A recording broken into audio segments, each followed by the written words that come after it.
Hello friends, this is Sonu. Welcome to global MCQ 2.0। I hope आप सभी स्वस्थ होंगे, मस्त होंगे, जबरदस्त होंगे। दोस्तों, आप सभी लोग क्या देख लिए होंगे? Tonic marathon. दोस्तों, टॉनिक मैराथन में जो सवाल है ना, बहुत ही महत्वपूर्ण फैक्ट है दोस्तों, उसको देखना आपको बहुत जरूरी है। अगर नहीं देखे हैं तो आपको हम आई बटन में इसका लिंक दे देते हैं, आप आई बटन में जाकर के उस वीडियो को देख सकते हैं। टॉनिक मैराथन क्या है उसका लिंक हम आपको डिस्क्रिप्शन में भी दे देंगे। आइए फिलहाल सवाल पर चलते हैं। देखिए सवाल नंबर 1 क्या कहता है दोस्तों, सवाल पर ध्यान दीजिए। कहता है कि कौन सा यंत्र है जो समुद्र के स्तर के ऊपर की वस्तुओं को, यानी कि वह कौन सा यंत्र है जो समुद्र के अंदर है और ऊपर रखी वस्तुओं को, या ऊपर जो रखी वस्तु है या जो ऊपर चल रही वस्तुओं को जो है कि देखने के लिए पनडुब्बी में इस्तेमाल किया जाता है। ध्यान दीजिए दोस्तों, जो पनडुब्बी के अंदर वह कौन सा यंत्र लगा हुआ होता है दोस्तों, जो कि बाहर की वस्तुओं को वो साफ साफ देख लेता है। आइए समझते हैं दोस्तों। सबसे पहले आप समझिए कि आप देखेंगे पनडुब्बी, तो पनडुब्बी में कुछ इस तरह का लगा रहता है दोस्तों, कुछ इस तरह से लगा रहता है, और इसे हम कहते हैं दोस्तों पेरिस्कोप। इसे हम क्या कहते हैं? पेरिस्कोप। ये होता है दोस्तों, ये हमारा मान के चलिए कि ये पनडुब्बी है। ये क्या है दोस्तों? हमारा पनडुब्बी है।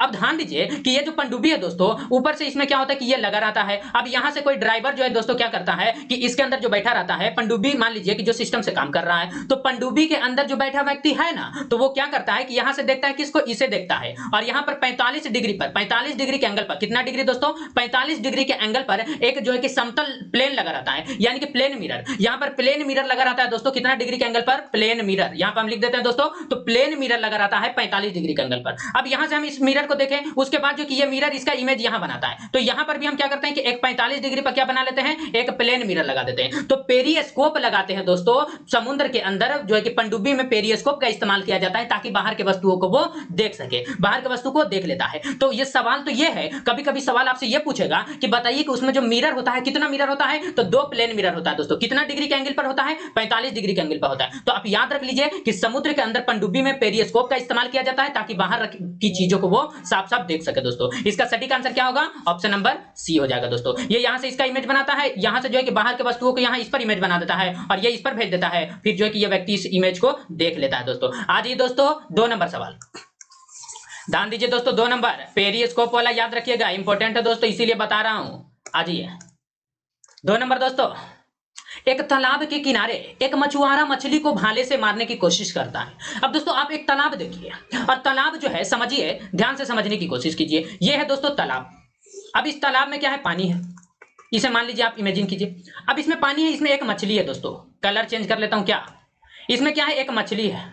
अब मान लीजिए कि ये जो मछली है, अब मछुआरा क्या करता है दोस्तों? मछुआरा जो है इस मछली को मारने की कोशिश करता है, इस मछली को मारने की कोशिश करता है मछुआरा। अब ये मछुआरा इस मछली को मारने की कोशिश करता है, तो सवाल पूछता है कि तदनुसार उसे निशाना कैसे लगाना चाहिए। अगर मछुआरा उस मछली को मारना चाहता है तो कैसे निशाना लगाए? एक हम जानते हैं दोस्तों reflection of light, reflection of light. दूसरा हम जानते हैं रिफ्रैक्शन ऑफ लाइट।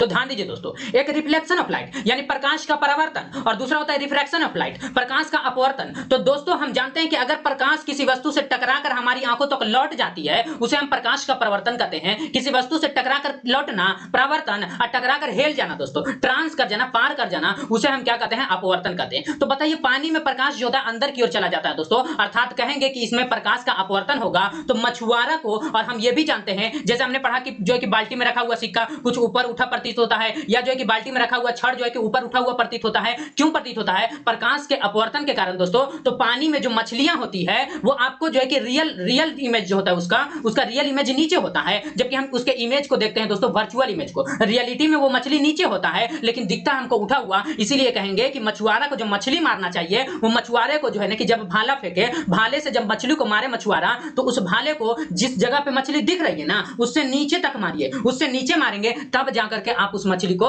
मार पाएंगे दोस्तों। इसका सटीक आंसर होगा क्या? जाए कि जहां मछली दिखाई दे उसके ऊपर मारने से मछली मारा जाएगी? नहीं दोस्तों। बी नंबर कहता है कि सीधे मछली पर? नहीं दोस्तों। सी नंबर कहता है जहां मछली दिखाई दे उसके ठीक नीचे। बिल्कुल सटीक बात है कि जहां पर मछली दिख रहा है उसके ठीक नीचे जो है कि मछुआरे को मछली पर वार करना चाहिए, क्योंकि हम जानते हैं कि पानी में प्रकाश जो जाता है दोस्तों, जिस वजह से हम उस मछली को देख पा रहे हैं, वो मछली जो है कि वो वर्चुअल इमेज है उसका, वो रियल इमेज नहीं है दोस्तों। आज ये फिलहाल इतना ही दोस्तों। 3 नंबर ध्यान दीजिए दोस्तों, 3 नंबर कहता है कि 100 डेसिबल का शोर स्तर निम्न में से किसके संगत होगा?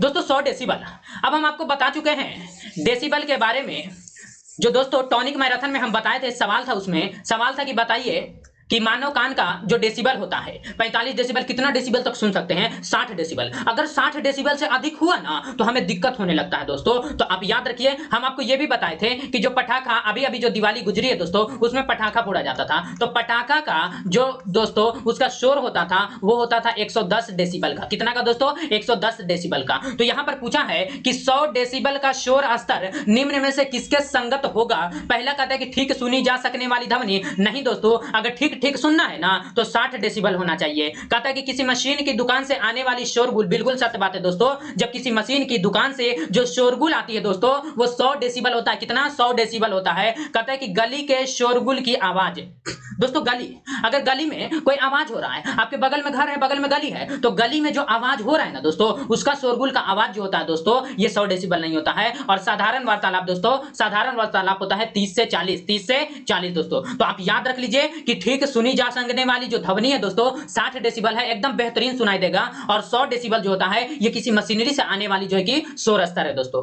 फिलहाल आज ये दोस्तों 4 नंबर सवाल ध्यान दीजिए दोस्तों। 4 नंबर कहता है कि कितने प्रकार की क्वांटम संख्याएं हैं? दोस्तों क्वांटम संख्या, दोस्तों क्वांटम संख्या, क्वांटम नंबर 4 प्रकार का होता है, याद रख लीजिए। क्वांटम संख्या कितने प्रकार के दोस्तों? 4 प्रकार का। अब 4 प्रकार का कौन कौन होता है इसे समझ लीजिए, ध्यान दीजिए। एक होता है दोस्तों principal quantum number, principal quantum number दोस्तों। दूसरा आपको याद रखना है एजीम्यूथल क्वांटम नंबर दोस्तों। और तीसरा आपको याद रखना है magnetic quantum number, magnetic quantum number. और चौथा आपको याद रखना है दोस्तों स्पिन क्वांटम नंबर। क्या याद रखना है? Spin quantum number. तो क्वांटम नंबर कितनी तरह के हैं दोस्तों? 4 तरह के हैं। तो सवाल पूछा है कि कितने प्रकार की क्वांटम संख्याएं होती है, तो आंसर लगाएंगे 4 प्रकार की क्वांटम संख्याएं होती है। पहला होता है प्रिंसिपल क्वांटम नंबर, दूसरा एजीम्यूथल क्वांटम नंबर, और तीसरा होता है दोस्तों मैग्नेटिक क्वांटम नंबर, और चौथा होता है स्पिन क्वांटम नंबर। आप जो है दोस्तों 3 से 4 बार बोलिए और लिखिए, आपको याद हो जाएगा। क्वांटम नंबर कितने प्रकार के? 4 प्रकार का। एक होता है दोस्तों प्रिंसिपल क्वांटम नंबर, दूसरा एजीम्यूथल क्वांटम नंबर, तीसरा मैग्नेटिक क्वांटम नंबर, और चौथा होता है दोस्तों स्पिन क्वांटम नंबर। आइए दोस्तों 5 नंबर सवाल ध्यान दीजिए दोस्तों। 5 नंबर कहता है रेडियोधर्मिता का यूनिट क्या है? दोस्तों रेडियोधर्मिता, आइए समझ लेते हैं कि रेडियोधर्मिता का यूनिट क्या है दोस्तों। आखिर देखिए, आप तो बहुत से यूनिट याद किए होंगे, जैसे बल का न्यूटन, कार्य का जूल, विद्युत धारा एम्पियर, ये सब क्या है दोस्तों? ये सब यूनिट है। यूनिट का मतलब है दोस्तों मात्रक। आप याद रखिए, यूनिट का मतलब है मात्रक दोस्तों। तो रेडियोधर्मिता का यूनिट क्या है? सवाल पूछा है रेडियोधर्मिता का यूनिट क्या है, अर्थात इसका मात्रक क्या है। कहता है कि क्या इसका मात्रक एंगस्ट्रम है? नहीं दोस्तों, एंगस्ट्रम किसका मात्रक है? तरंगदैर्घ्य का, तरंगदैर्घ्य का दोस्तों मात्रक है। कौन सा मात्रक है? एंगस्ट्रम। लेमडा जैसे होता है। उसके बाद कैंडेला है दोस्तों ज्योति तीव्रता कैंडेला। और ज्योति फ्लक्स क्या है ये बताइए फटाफट से। उसके बाद है दोस्तों फर्मी जो होता है ये नाभिक में उपस्थित जो दूरियां होती है ना, नाभिक से इलेक्ट्रॉन की जो दूरी होती है उसी को हम फर्मी में मापा जाता है। तो ये नाभिक में होता है, यहां मैं नाभिक लिख देता हूं दोस्तों, आप याद रख लीजिएगा। उसके बाद आता है क्यूरी। दोस्तों क्यूरी जो है यही रेडियोधर्मिता का यूनिट है, यही रेडियोधर्मिता का मात्रक है। रेडियोधर्मिता का मात्रक है दोस्तों क्यूरी। रेडियोधर्मिता का मात्रक क्या है? क्यूरी है। तो आप रट जाइए ना कि एंगस्ट्रम किसका है दोस्तों? तरंगदैर्घ्य का है। कैंडेला ज्योति तीव्रता, और दोस्तों नाभिक में जो कि उपस्थित इलेक्ट्रॉन और नाभिक के बीच की जो दूरी होती है उसे मापा जाता है फर्मी में, और यह होता है दोस्तों 10 के पावर -15 मीटर। 10 के पावर -15 मीटर आप इसे लिख लीजिए दोस्तों। हाँ जी 6 नंबर सवाल ध्यान दीजिए दोस्तों। 6 नंबर कहता है कि ऑटो कार्पस इंटीग्रा। दोस्तों ऑटो कार्पस इंटीग्रा क्या है समझिए, अगर पता है तो बनाने की कोशिश कीजिए, एक बार में हो जाएगा दोस्तों। ऑटो कार्पस इंटीग्रा का वैज्ञानिक नाम है। अब दोस्तों ऑटो कार्पस इंटीग्रा जो है ना ये किसका वैज्ञानिक नाम है? क्या अमरूद का वैज्ञानिक नाम है, अनानास का वैज्ञानिक नाम है, कटहल का है, या सिल्वर ओक का है? तो आप याद रखिए दोस्तों, रट जाइए डायरेक्ट कि ऑटो कार्पस इंटीग्रा जो है ना ये कटहल का वैज्ञानिक नाम है दोस्तों, कटहल का वैज्ञानिक नाम है। देखिए हम वैज्ञानिक नाम जो रहता है ना हम आपको बता चुके हैं कि मैग्निफिक, जैसे देखिए दोस्तों आम का होता है मैग्निफेरा इंडिका, आम का होता है मैग्निफेरा इंडिका। तो मैग्निफेरा जो है ना ये उस आम की जाति को बताता है, और इंडिका जो है ना दोस्तों ये उसके वंशज को बताता है। तो यहाँ पर जो आर्टोकार्पस जो देख रहे हैं ना, यह एक है आर्टोकार्पस और दूसरा है इंटीग्रा। तो आर्टोकार्पस जो है ना, ये इसकी वंश को, जाति को बता रहा है और इंटीग्रा इसके वंश है दोस्तों। तो आप याद रख लीजिए, वंश कौन है, जाति कौन है, दोनों को मिलाकर के क्या बनता है, उसका वैज्ञानिक नाम। तो आप याद रख लीजिए यहाँ पर कि कटहल का वैज्ञानिक नाम है आर्टोकार्पस इंटीग्रा। आपको हम बता चुके हैं दोस्तों कि गुलमोहर का वैज्ञानिक नाम क्या है, आप कमेंट सेक्शन में लिखेंगे, कमेंट सेक्शन में लिखेंगे गुलमोहर का वैज्ञानिक नाम क्या है। अभी कटहल का वैज्ञानिक नाम है, हम बता चुके हैं गुलमोहर का वैज्ञानिक नाम। कटहल का वैज्ञानिक नाम क्या है दोस्तों, आर्टोकार्पस इंटीग्रा। आर्टोकार्पस इंटीग्रा 4 से 5 बार बोलिएगा दोस्तों, याद हो जाएगा। आ जाइए 7 नंबर सवाल, ध्यान दीजिए दोस्तों, 7 नंबर आ जाइए। दिए गए विकल्पों में से संबंधित शब्द ज्ञात कीजिए दोस्तों। अब कुछ विकल्प दिए हैं जिसमें से संबंधित शब्द ज्ञात करना है। कहता है कि तैरना, दोस्तों तैरना ये जो संबंधित है तालाब से, तैरना संबंधित है किससे, तालाब से। तो पूछ रहा है कि ट्रैकिंग किससे संबंधित होगा। अब दोस्तों तैर रहे हैं तालाब में, तो ट्रैकिंग करेंगे किसमें, ट्रैकिंग का मतलब होता है चढ़ना दोस्तों, चढ़ना। तो कहते हैं नदी में चढ़ते हैं, नहीं दोस्तों, मैदान में चढ़ते नहीं, चलते हैं, समुद्र में चढ़ते नहीं, चलते हैं दोस्तों, समुद्र में तैरा जाता है। तो यह है दोस्तों पर्वत, क्या है, पर्वत। तो दिए गए शब्दों विकल्पों में से संबंधित शब्द ज्ञात करना था दोस्तों। तैरना संबंधित तालाब से है, तो ट्रैकिंग करना जो है पर्वत पर, पर्वत पर ट्रैकिंग किया जाता है, ट्रैकिंग के जरिए हम चढ़ते हैं पर्वत पर दोस्तों। तो आप इसे याद रख लीजिए। आइए दोस्तों 8 नंबर सवाल, ध्यान दीजिए दोस्तों, 8 नंबर सवाल क्या कहता है, आ जाइए 8 नंबर। जिस प्रकार मत्स्य विज्ञान संबंधित है मछलियों के अध्ययन से, उसी प्रकार जर्रा विज्ञान किससे संबंधित है। तो यहां तो दोस्तों आपको दो सवाल हो गया। कैसे दो हुआ कि एक हुआ कि मत्स्य विज्ञान का संबंध किससे है, मछली के अध्ययन से। मछली का अध्ययन क्या कहलाता है, मत्स्य विज्ञान। तो उसी प्रकार से पूछा दोस्तों जर्रा विज्ञान, दोस्तों जर्रा विज्ञान किससे संबंधित है, ये वृद्ध का अध्ययन, यानी कि जब लोग बूढ़े हो जाते हैं ना, तो बूढ़े लोगों के बारे में पढ़ना, उसका अध्ययन ही क्या कहलाता है दोस्तों, जर्रा। कहते होंगे बहुत से कि एकदम जर्जर हो गया है, मतलब जो है कि एकदम चलने लायक नहीं है दोस्तों, बहुत ज्यादा वृद्ध अवस्था में आ गया। तो आपको याद रखना है कि मछलियों का अध्ययन मत्स्य विज्ञान और जर्रा विज्ञान का अध्ययन दोस्तों, जर्रा विज्ञान किसका अध्ययन है, तो वह है वृद्ध का अध्ययन, जर्रा विज्ञान, वृद्ध का अध्ययन, जर्रा विज्ञान। अब बात करते हैं इसमें ऑप्शन नंबर सी में दोस्तों रक्त। देखिए दोस्तों रक्त का अध्ययन हेमेटोलॉजी कहलाता है। आप लिख लीजिए रक्त का अध्ययन हेमेटोलॉजी, रक्त का अध्ययन दोस्तों हेमेटोलॉजी, रक्त का अध्ययन क्या होता है, हेमेटोलॉजी। अब आप सवाल करेंगे कि अनुवंशिकता का अध्ययन क्या होगा। दोस्तों अनुवंशिकता का अध्ययन जेनेटिक्स है। आमाशय का अध्ययन क्या है दोस्तों, पेट के बारे में पढ़िए आमाशय, और आमाशय जो पेट का डॉक्टर होता है दोस्तों, उसे गैस्ट्रोलॉजी कहते हैं दोस्तों, गैस्ट्रोलॉजिस्ट होता है। तो आप आमाशय का अध्ययन गैस्ट्रोलॉजिस्ट, अनुवंशिकता का अध्ययन जेनेटिक्स दोस्तों, जेनेटिक्स है। और कहता है कि रक्त का अध्ययन, ब्लड का अध्ययन दोस्तों हेमेटोलॉजी है, और वृद्ध का अध्ययन दोस्तों जर्रा विज्ञान कहलाता है। आज ये दोस्तों 9 नंबर सवाल, ध्यान दीजिए 9 नंबर सवाल क्या कहता है, आज ये स्वर्ण क्रांति का संबंध किस क्षेत्र से। दोस्तों स्वर्ण क्रांति, आज ये दोस्तों स्वर्ण क्रांति, हम आपको कुछ क्रांति याद करा देते हैं। जैसे लिखेंगे पीली क्रांति, पीली क्रांति तिलहन, पीली क्रांति तिलहन दोस्तों। सफेद क्रांति अंडा, सफेद क्रांति दूध दोस्तों, सफेद क्रांति दूध। रजत क्रांति अंडा, रजत क्रांति अंडा, रजत क्रांति दोस्तों अंडा। तो पहला कि पीली क्रांति तिलहन, सफेद क्रांति दूध, रजत क्रांति अंडा, और दोस्तों नीली क्रांति मत्स्य, नीली क्रांति मत्स्य। तो पीली क्रांति तिलहन, सफेद क्रांति दूध, रजत क्रांति अंडा, और नीली क्रांति क्या है दोस्तों, तिलहन, नीली क्रांति तिलहन। अब आता है दोस्तों गुलाबी क्रांति आता है दोस्तों प्याज और मांस, तो यहां पर लिखिए गुलाबी क्रांति प्याज और मांस, गुलाबी क्रांति प्याज और मांस। तो इतना आप याद रखिए कि पीली क्रांति तिलहन, सफेद क्रांति दूध, रजत क्रांति अंडा, नीली क्रांति मत्स्य, और गुलाबी क्रांति प्याज और मांस। दोस्तों जैसे जैसे सवाल को लॉन्च करेंगे और आपको क्रांति याद कराते जाएंगे। आप इतना इसमें क्रांति को याद रखिए कि सवाल पूछा है कि स्वर्ण क्रांति का संबंध किस क्षेत्र से। दोस्तों स्वर्ण क्रांति का संबंध जो है कि इससे का संबंध हार्टिकल्चर से है। किससे दोस्तों, हार्टिकल्चर। अगर आपको ऑप्शन में हार्टिकल्चर ना दे तो आपको ऑप्शन में दे सकता है प्रोडक्शन ऑफ हनी, आप ये भी याद रख लीजिए दोस्तों। क्या याद रखना है कि स्वर्ण क्रांति का संबंध किस क्षेत्र से है दोस्तों, हार्टिकल्चर। स्वर्ण क्रांति का संबंध किस क्षेत्र से है, हार्टिकल्चर। स्वर्ण क्रांति का संबंध किस क्षेत्र से है, हार्टिकल्चर से। गुलाबी क्रांति प्याज मांस, और दोस्तों अगर हार्टिकल्चर ना हो ऑप्शन में अगर दे कि प्रोडक्शन ऑफ हनी, तो आप प्रोडक्शन ऑफ हनी लगाएंगे, नहीं तो प्रोडक्शन ऑफ हार्टिकल्चर। आइए दोस्तों 10 नंबर सवाल। दोस्तों जो मैं लिख रहा हूं क्रांति बहुत ही इंपॉर्टेंट क्रांति है, लिख लीजिए, वरना क्रांति हो जाएगा दोस्तों कि आपका एग्जाम नहीं निकला, वो भी एक क्रांति हो जाएगा। आ जाइए 10 नंबर दोस्तों, भेड़ के एंथ्रेक्स होने के कारण क्या है। अब दोस्तों भेड़ में एंथ्रेक्स होता है, और एंथ्रेक्स किसके वजह से होता है? कहता है कि फंजाई, बैक्टीरिया, वायरस, एलगी।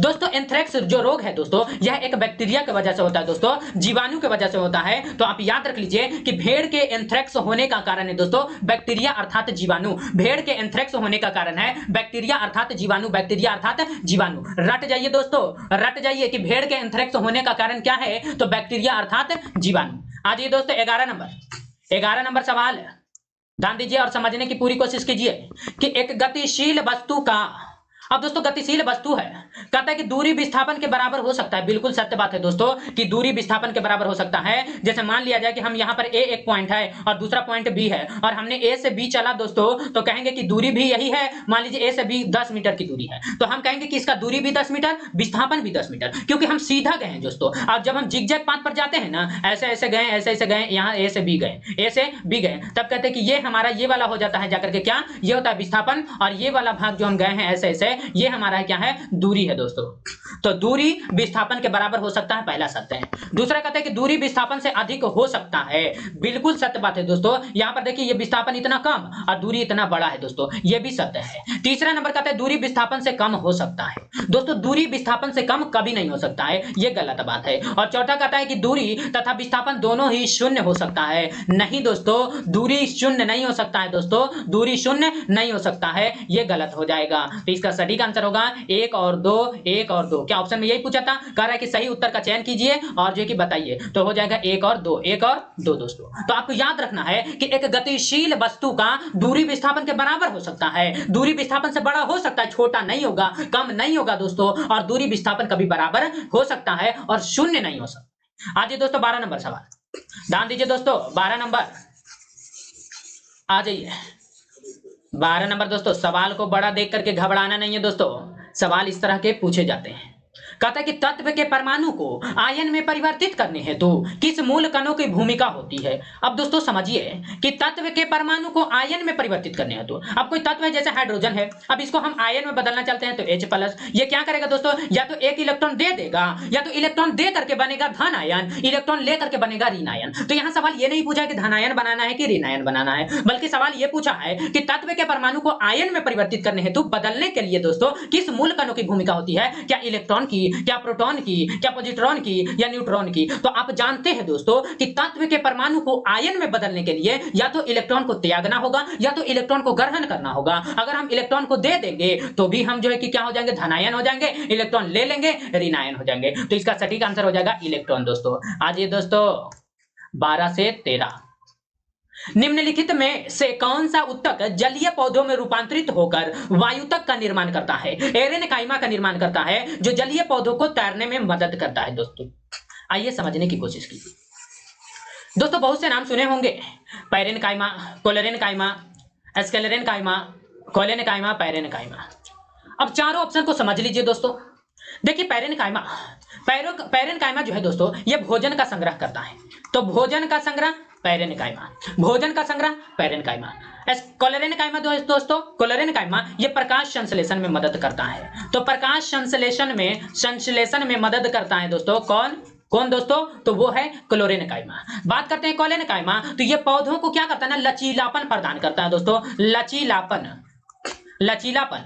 तो पौधों को लचीलापन प्रदान करता है कोलेनकाइमा। प्रकाश संश्लेषण में मदद करता है क्लोरेनकाइमा, प्रकाश संश्लेषण में मदद करता है क्लोरेनकाइमा, और लचीलापन प्रदान करता है कोलेनकाइमा। और दोस्तों स्केलेरेनकाइमा जो है ना, स्केलेरेनकाइमा ये मजबूती प्रदान करता है, तो पौधों को मजबूती प्रदान करता है। कौन? मजबूती। अगर नहीं दिख रहा है आप इधर लिख लीजिए कि स्केलेरेनकाइमा जो है दोस्तों ये मजबूती प्रदान करता है, स्केलेरेनकाइमा मजबूती प्रदान करता है। आ जाइए सवाल पर, कहता है कि निम्नलिखित में से कौन सा उत्तक जलीय पौधे में रूपांतरित होकर वायुतक उत्तक का निर्माण करता है दोस्तों? जो जलीय पौधों को तैरने में मदद करता है वो है दोस्तों पैरेनकाइमा। तो पैरेनकाइमा का दो काम, एक तो ये भोजन को संग्रह रखता है, भोजन को स्टोर करके रखता है, भोजन को जमा करके रखता है, और दूसरा काम है इसका कि जो है कि ये पौधों में रूपांतरित होकर, ये पौधों के जलीय उत्तक में रूपांतरित होकर वायुतक उत्तक में रूपांतरित होकर, और ये जो है कि क्या करता है दोस्तों, उसे तैरने में मदद करता है, तैरने में मदद करता है। तो आज ये दोस्तों पैरेनकाइमा ही एरेनकाइमा का निर्माण करता है। आ जाइए दोस्तों 14 नंबर, ध्यान दीजिए 14 नंबर, कहता है कि दूरी समय ग्राफ का अध्ययन कर चाल का मान ज्ञात कीजिए। अब दोस्तों दूरी समय ग्राफ है, यह है दूरी, यह है दूरी और यह है दोस्तों समय। अब कुछ दूरियां हैं, कुछ समय है। अब कहता है कि ये जो 8 मीटर की दूरी चली है ना, 8 मीटर की दूरी चली है कितना, 1 सेकंड में। 16 मीटर चलती है, 16 मीटर चलती है 2 सेकंड में। 24 मीटर चलती है 3 सेकंड में। और दोस्तों 32 मीटर चलती है कितना दोस्तों, 4 सेकंड में। तो 1 सेकंड में 8 मीटर, 2 सेकंड में 16, 3 सेकंड में 24, 4 सेकंड में 32, यानी कि हर सेकंड 1 सेकंड में ये चलता है 8 मीटर। अर्थात हम कहेंगे दोस्तों इसका सॉल्यूशन होगा, क्या सॉल्यूशन होगा कि हम जानते हैं कि ये 1 सेकंड में चल रहा है 8 मीटर, 1 सेकंड में 8 मीटर। तो ये 1 सेकंड इसका टाइम हो गया और 8 मीटर इसका डिस्टेंस हो गया दोस्तों, इसका दूरी हो गया। अब हम जानते हैं दोस्तों कि चाल बराबर होता है दूरी बटा समय, चाल बराबर दूरी बटा समय दोस्तों। अब दूरी कितना है, तो दूरी 8 मीटर, समय कितना 1 मीटर पर सेकंड दोस्तों, आ गया दोस्तों 8 मीटर पर सेकंड। कहता है कि जो समय ग्राफ दिया है, दूरी समय ग्राफ, इसका आंसर होगा 8 मीटर पर सेकंड दोस्तों।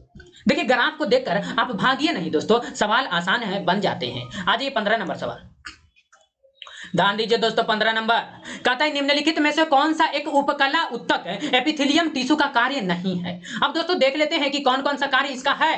तो जो नहीं है वो तो छट जाएगा ना दोस्तों। आ जाइए, बने रहिए दोस्तों शुरू से अंत तक, आ जाइए। ध्यान दीजिए दोस्तों क्या कहता है, सवाल को फिर से पढ़िए, अगर नहीं समझ में आ रहा है 2 बार 3 बार पढ़िए दोस्तों कि कौन सा एक उपकला उत्तक एपिथेलियम टिश्यू जो है उसका कार्य नहीं है। पहला कहते हैं कि आंतरिक अंगों को सुरक्षा प्रदान करना, बिल्कुल सत्य बात है दोस्तों कि एपिथेलियम टिश्यू जो होता है, एपिथेलियम उत्तक, उपकला उत्तक जो होता है, यह हमारे शरीर के आंतरिक अंगों को सुरक्षा प्रदान करता है। यह तो सत्य है दोस्तों, यह होगा। लेकिन सवाल बोला है ना कि कौन नहीं होगा। कहता है कि विभिन्न आंतरिक अंगों को ढीले रूप से बांधकर उन्हें अपने स्थान पर स्थिर रखना नहीं दोस्तों। अगर हमारे शरीर के अंदर का कोई भी अंग को अगर ढीले रूप से हम बांध करके रखेंगे ना, इधर का उधर हो जाएगा। जैसे मान लीजिए किडनी है, फेफड़ा है और ढीला रूप से है ना दोस्तों, दौड़ेंगे ना सब इधर का उधर हिलेगा दोस्तों, हिलेगा डुलेगा, बहुत ज्यादा परेशानी होगा, बीमार पड़ जाएंगे लोग। तो ये जो है ना एपिथेलियम टिश्यू, उपकला उत्तक जो है ना दोस्तों, ये हमारे शरीर के अंदर सारी जो आंतरिक अंग है ना, ये सबको कस कर बांध कर रखता है दोस्तों, ताकि जो है कि एक शेप बना रहे और जो है कि आप वो कांस्टेंट रहे। तो ये कहते हैं कि विभिन्न आंतरिक अंगों को ढीले रूप से बांधकर उन्हें अपने स्थान पर स्थिर रखना नहीं दोस्तों, ये बिल्कुल गलत बात है, ये गलत बात है। 3 नंबर कहते हैं कि अंगों को विसरण और अवशोषण में मदद करना, बिल्कुल दोस्तों, अंगों को प्रसरण, अंगों को विसरण और अवशोषण में मदद करना, ये सत्य बात है। चौथा, अंगों, दोस्तों कहते हैं कि अंगों को श्रवण में मदद करना, बिल्कुल दोस्तों, बिल्कुल अंगों को श्रवण में मदद करता है कौन, एपिथेलियम टिश्यू। आप इसका सटीक आंसर हो जाएगा ऑप्शन नंबर बी दोस्तों। आज ये दोस्तों 16 नंबर सवाल, ध्यान दीजिए दोस्तों। हम लोग साइंस का 2 से 3 क्लास और करेंगे और उसके बाद हम लोग चलेंगे हिस्ट्री, पॉलिटी एंड ज्योग्राफी। उसके बाद बीच बीच में कभी आपका क्या आते रहेगा दोस्तों, साइंस का मैराथन आते रहेगा। आइए, परमाणु संरचना को दोस्तों, परमाणु संरचना है और उसको सफलतापूर्वक बताने वाला पहला परमाणु मॉडल निम्न में से कौन है। देखिए डाल्टन का परमाणु मॉडल आया, थॉमसन का परमाणु सिद्धांत आया, रदरफोर्ड का आया, नील्स बोर का आया। लेकिन दोस्तों सवाल ये पूछा है ना कि परमाणु संरचना में को सफलतापूर्वक एकदम सफल सबसे पहले जो है कि किसने बताया था, वो थे दोस्तों हमारे रदरफोर्ड साहब थे। रदरफोर्ड साहब सबसे पहले जो है कि परमाणु संरचना को सफलतापूर्वक बताए थे। तो परमाणु संरचना का सफलतापूर्वक बताने वाला किसका परमाणु मॉडल था, रदरफोर्ड का परमाणु मॉडल। आ जाइए दोस्तों 17 नंबर, लुईस भस्म है दोस्तों, लुईस भस्म है एक हाइड्रोक्साइड आयन दाता, एक प्रोटॉन दाता, एक इलेक्ट्रॉन युग्म दाता, एक इलेक्ट्रॉन युग्म प्राप्त करता।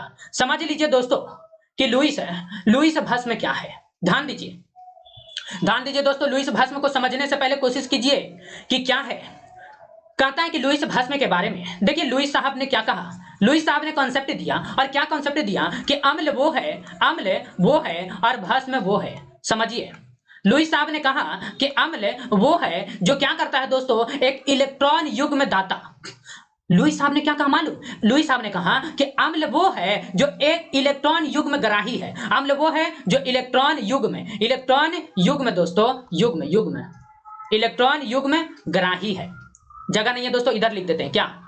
आइए, लुईस साहब के कॉन्सेप्ट को समझिए दोस्तों। लुईस साहब के समझने से पहले आप 2 और समझिए।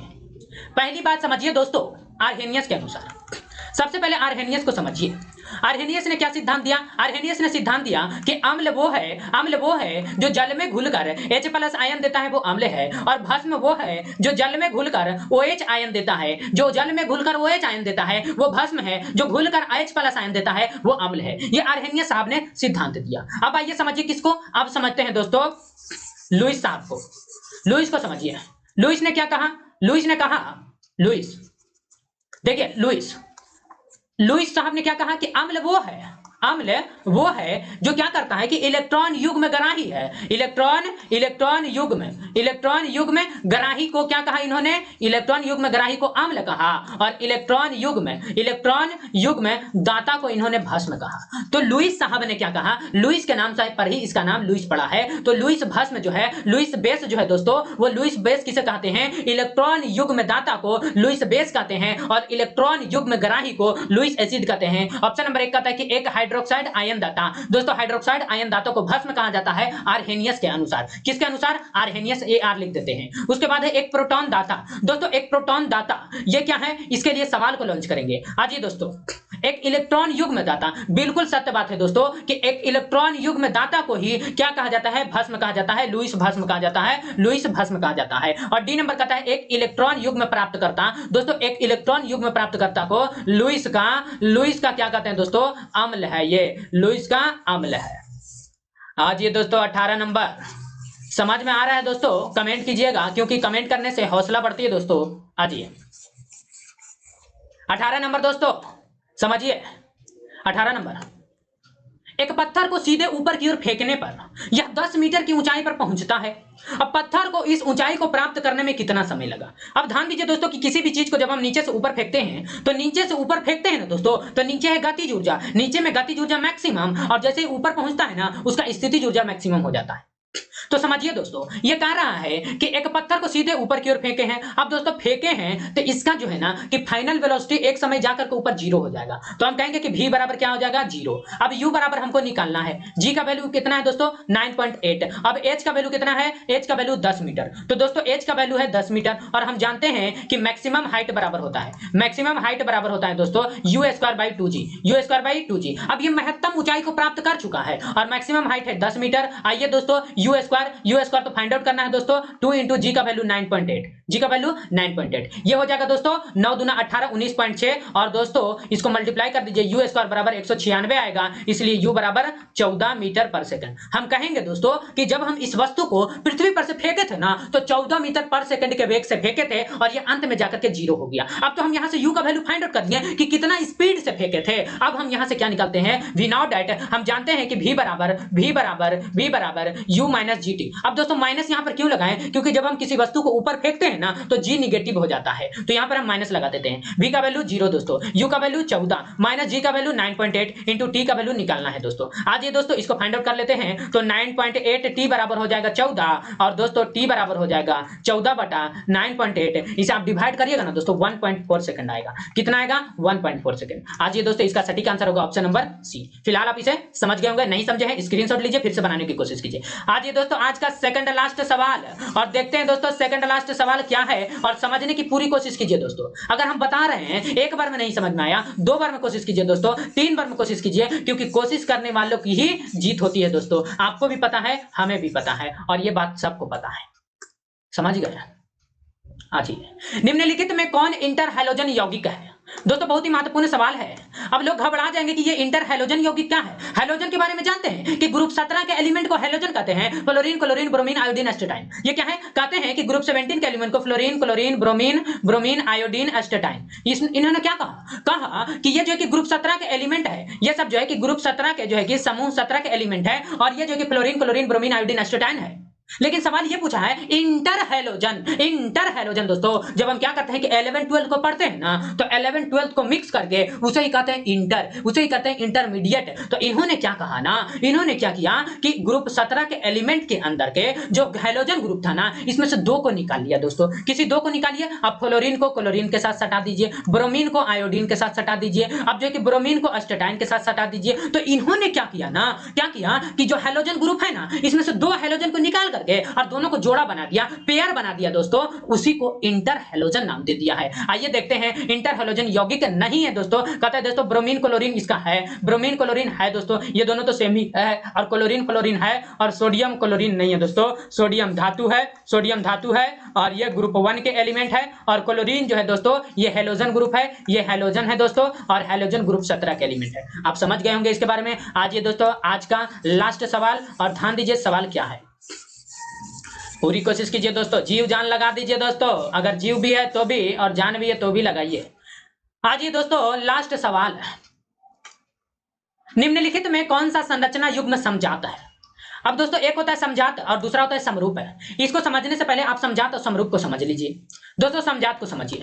समजात अंग उस अंग को कहते हैं जिसका आंतरिक संरचना आंतरिक संरचना समान होता है।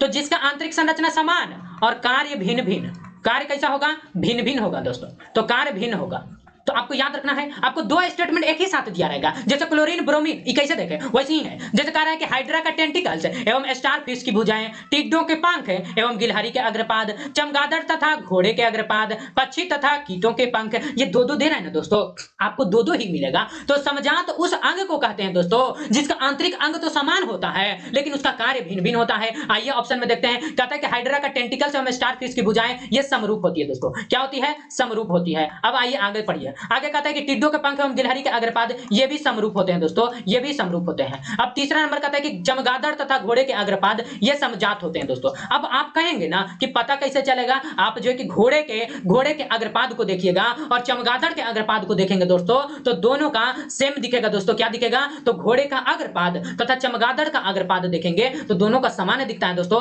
पक्षी तथा कीटों के पंख दोस्तों, पक्षी तथा कीटों के पंख जो होते हैं दोस्तों ये कैसे होते हैं? ये समरूप होते हैं, ये समरूप होते हैं। आइए समरूप को समझिए।